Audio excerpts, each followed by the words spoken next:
ಪ್ರಿಯರೇ, ದಿನದ ಬದುಕಿಗೊಂದು ಕ್ರಿಸ್ತನ ಈ ದನಿ ನಮ್ಮೆಲ್ಲರಿಗೂ ಪ್ರೇರಣೆಯಾಗಲಿ. ಪೂಜಾವಿಧಿಯ ಸಾಧಾರಣ ಕಾಲದ 15ನೇ ವಾರ, ಜುಲೈ 16, 2026 ಗುರುವಾರ. ಸಂತ ಮತ್ತಾಯನು ಬರೆದ ಪವಿತ್ರ ಶುಭ ಸಂದೇಶದಿಂದ ವಾಚನ. 11ನೇ ಅಧ್ಯಾಯ 28ರಿಂದ 30ರವರೆಗಿನ ವಚನಗಳು. ಆ ಸಮಯದಲ್ಲಿ ಯೇಸು ಜನಸಮೂಹವನ್ನು ಉದ್ದೇಶಿಸಿ, ದುಡಿದು ಭಾರ ಹೊತ್ತು ಬಳಲಿ ಬೆಂಡಾಗಿರುವ ಸರ್ವಜನರೇ, ನೀವೆಲ್ಲರೂ ನನ್ನ ಬಳಿಗೆ ಬನ್ನಿರಿ, ನಾನು ನಿಮಗೆ ವಿಶ್ರಾಂತಿ ಕೊಡುತ್ತೇನೆ. ನಾನು ವಿನಯಶೀಲನು, ದೀನಹೃದಯನು. ನನ್ನ ನೊಗಕ್ಕೆ ಹೆಗಲು ಕೊಟ್ಟು ನನ್ನಿಂದ ಕಲಿತುಕೊಳ್ಳಿ, ಆಗ ನಿಮಗೆ ವಿಶ್ರಾಂತಿ ಸಿಗುವುದು. ನನ್ನ ನೊಗ ಹಗುರ, ನನ್ನ ಹೊರೆ ಸುಗಮ ಎಂದರು. ಪ್ರಭುವಿನ ಶುಭ ಸಂದೇಶ.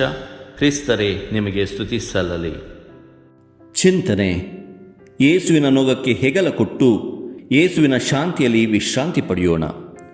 ಪ್ರಭು ಯೇಸು ಕ್ರಿಸ್ತರಲ್ಲಿ ನನ್ನ ಆತ್ಮೀಯ ಸಹೋದರ ಸಹೋದರಿಯರೇ, ಭಾರತದ ಶ್ರೇಷ್ಠ ಕವಿ ರವೀಂದ್ರನಾಥ ಟಾಗೋರ್ ಅವರ ಜೀವನದಲ್ಲಿ ಇಂದಿನ ಶುಭ ಸಂದೇಶದ ಆಂತರ್ಯವನ್ನು ಬಿಂಬಿಸುವ ಒಂದು ಸುಂದರ ಘಟನೆ ನಡೆಯಿತು. ಒಮ್ಮೆ ಟಾಗೋರ್ ಅವರು ತೀವ್ರವಾದ ಮಾನಸಿಕ ಒತ್ತಡ, ಕೌಟುಂಬಿಕ ದುಃಖ ಮತ್ತು ಜೀವನದ ಜವಾಬ್ದಾರಿಗಳ ಭಾರದಿಂದ ಬಳಲಿ ಬೆಂಡಾಗಿದ್ದರಂತೆ. ನೆಮ್ಮದಿಯನ್ನು ಹುಡುಕುತ್ತಾ ಅವರು ಪದ್ಮಾ ನದಿಯಲ್ಲಿ ಒಂದು ಸಣ್ಣ ದೋಣಿಯನ್ನು ಬಾಡಿಗೆಗೆ ಪಡೆದು ಪ್ರಯಾಣ ಬೆಳೆಸಿದರು. ದೋಣಿ ನಡೆಸುತ್ತಿದ್ದ ವೃದ್ಧ ಅಂಬಿಗ ಅತ್ಯಂತ ಶಾಂತವಾಗಿ, ಮುಖದಲ್ಲಿ ದೈವಿಕ ನಸು ನಗುವಿನೊಂದಿಗೆ ದೋಣಿ ನಡೆಸುತ್ತಿದ್ದನು. ನದಿಯಲ್ಲಿ ಅಲೆಗಳ ಏರಿಳಿತವಿದ್ದರೂ ಆತನಲ್ಲಿ ಯಾವುದೇ ಆತಂಕವಿರಲಿಲ್ಲ. ಇದನ್ನು ಗಮನಿಸಿದ ಟಾಗೋರ್, ಅಯ್ಯ, ನಿನಗೆ ಜೀವನದ ಬಗ್ಗೆ ಭಯವಿಲ್ಲವೇ? ಇಷ್ಟು ನೆಮ್ಮದಿಯಾಗಿ ಹೇಗೆ ಇರುತ್ತೀಯಾ ಎಂದು ಕೇಳಿದರು. ಆಗ ಆ ವೃದ್ಧ ಅಂಬಿಕ ನಕ್ಕು ಹೇಳಿದರು, ಬಾಬು, ನಾನು ಕೇವಲ ದೋಣಿಯ ಹುಟ್ಟನ್ನು ಹಿಡಿದಿದ್ದೇನೆ ಅಷ್ಟೇ. ನದಿಯ ಒಳಹರಿವು ಮತ್ತು ಆ ದೋಣಿಯ ಭಾರ ಇವೆಲ್ಲವನ್ನು ನಡೆಸುವವರು ಆ ಭಗವಂತ. ನಾನು ನನ್ನ ಭಾರವನ್ನು ನನ್ನ ತಲೆಯ ಮೇಲೆ ಹೊತ್ತುಕೊಂಡರೆ ದೋಣಿ ಮುಳುಗುತ್ತದೆ. ಅದನ್ನು ದೋಣಿಯ ಮೇಲೆಯೇ ಇಟ್ಟರೆ ದೋಣಿ ಸಾಗುತ್ತದೆ. ನಾನು ನನ್ನ ಭಾರವನ್ನು ದೇವರಿಗೆ ಒಪ್ಪಿಸಿದ್ದೇನೆ. ಪ್ರೀತಿಯ ಸಹೋದರ ಸಹೋದರಿಯರೇ, ಆ ವೃದ್ಧ ಅಂಬಿಗನ ಈ ಮಾತು ಟಾಗೋರ್ ಅವರ ಕಣ್ಣು ತೆರೆಸಿತು. ಅವರು ತಮ್ಮ ಗೀತಾಂಜಲಿ ಕಾವ್ಯದಲ್ಲಿ ಈ ದೈವಿಕ ಶರಣಾಗತಿಯನ್ನು ಅದ್ಭುತವಾಗಿ ಬರೆದಿದ್ದಾರೆ. ಪ್ರಿಯರೇ, ಯೇಸು ಸ್ವಾಮಿ ಇಂದಿನ ವಾಚನದಲ್ಲಿ ಹೇಳುತ್ತಿರುವುದು ಇದನ್ನೇ. ನಿಮ್ಮ ಭಾರವನ್ನು ನಿಮ್ಮ ತಲೆ ಮೇಲೆ ಹೊತ್ತು ಬಳಲಬೇಡಿ, ಅದನ್ನು ನನ್ನ ಪಾದದ ಬಳಿ ಇಟ್ಟು ವಿಶ್ರಾಂತಿ ಪಡೆಯಿರಿ.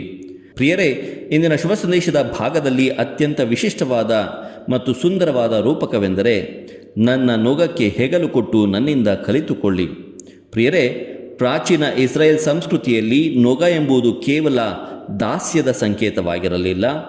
ಅಲ್ಲಿ ಕೃಷಿ ಮಾಡುವಾಗ ಒಂದು ಅನುಭವಿಸಿದ ಬಲಿಷ್ಠ ಎತ್ತಿನ ಜೊತೆಗೆ ಮತ್ತೊಂದು ಹೊಸ ಅಥವಾ ಎಳೆಯ ಎತ್ತನ್ನು ಜೋಡಿಯಾಗಿ ಒಂದೇ ನೊಗಕ್ಕೆ ಕಟ್ಟಲಾಗುತ್ತಿತ್ತು. ಇದರ ಉದ್ದೇಶ, ಬಲಿಷ್ಠ ಎತ್ತು ಭಾರವನ್ನೆಲ್ಲ ತಾನೇ ಹೊತ್ತು ಎಳೆಯ ಎತ್ತಿಗೆ ಹೇಗೆ ನಡೆಯಬೇಕು ಮತ್ತು ಹೇಗೆ ಕೆಲಸ ಮಾಡಬೇಕು ಎಂಬುದನ್ನು ಗಾಯಗೊಳಿಸದೆ ಪ್ರೀತಿಯಿಂದ ಕಲಿಸಿಕೊಡುವುದಾಗಿತ್ತು. ಪ್ರಿಯರೇ, ಯೇಸು ಇಲ್ಲಿ ತಾವೇ ಆ ಬಲಿಷ್ಠ ಎತ್ತಿನ ಜಾಗದಲ್ಲಿ ನಿಂತಿದ್ದಾರೆ.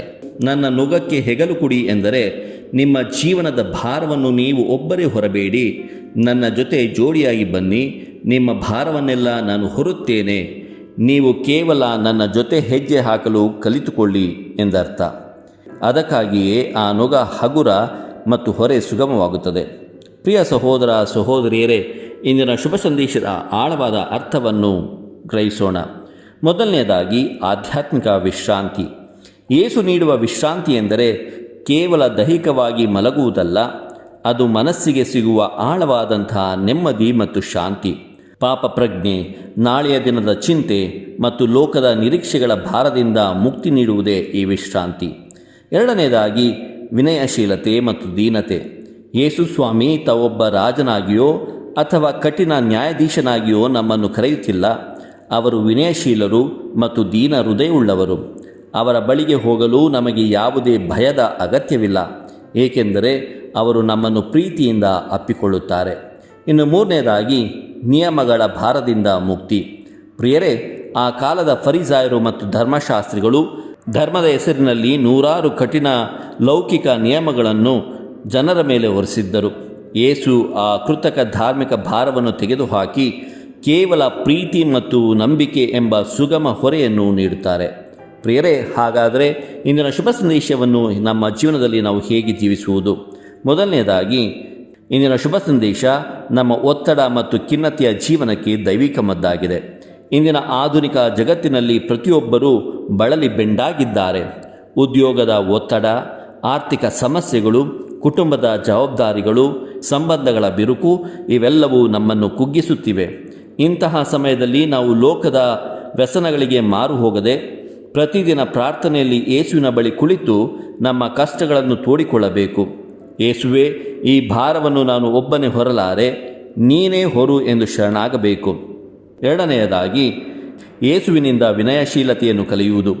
ಇಂದು ಜಗತ್ತು ನಮಗೆ ಅಹಂಕಾರ, ಸ್ಪರ್ಧೆ ಮತ್ತು ಕೋಪವನ್ನು ಕಲಿಸುತ್ತದೆ. ಆದರೆ ಯೇಸು ಹೇಳುತ್ತಾರೆ, ನನ್ನಿಂದ ಕಲಿತುಕೊಳ್ಳಿ.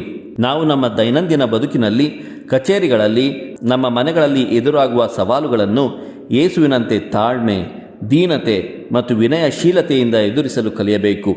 ಆಗ ನಮ್ಮ ಅರ್ಧದಷ್ಟು ಮಾನಸಿಕ ಭಾರ ಕಡಿಮೆಯಾಗುತ್ತದೆ. ಹೌದು ಪ್ರಿಯರೇ, ನಮ್ಮ ಒಂಟಿತನ ಮತ್ತು ಕಷ್ಟಗಳ ನಡುವೆ ನಮಗೆ ಹೆಗಲು ಕೊಡಲು ಜಗತ್ತಿನ ರಕ್ಷಕ ಯೇಸು ಸದಾ ಸಿದ್ಧರಾಗಿದ್ದಾರೆ. ನಮ್ಮ ಅತಿಯಾದ ಆತಂಕಗಳನ್ನು ಬಿಟ್ಟು ಆ ದೀನ ಹೃದಯದ ಗುರುವಿನ ನೊಗಕ್ಕೆ ಹೆಗಲು ಕೊಟ್ಟು ಅವರ ಶಾಂತಿಯಲ್ಲಿ ವಿಶ್ರಾಂತಿ ಪಡೆಯೋಣ. ದೇವರು ನಮ್ಮೆಲ್ಲರನ್ನು ಆಶೀರ್ವದಿಸಲಿ. ಇದು ಧ್ವನಿ ಮಾಧ್ಯಮ ಮನೆಯ ಕೊಡುಗೆ. ಧ್ವನಿ ವಂದನೆಯ ಸ್ವಾಮಿ ಶಾಂತಕುಮಾರ್ ಜೆ, ಬೆಂಗಳೂರು ಮಹಾಧರ್ಮ ಕ್ಷೇತ್ರ.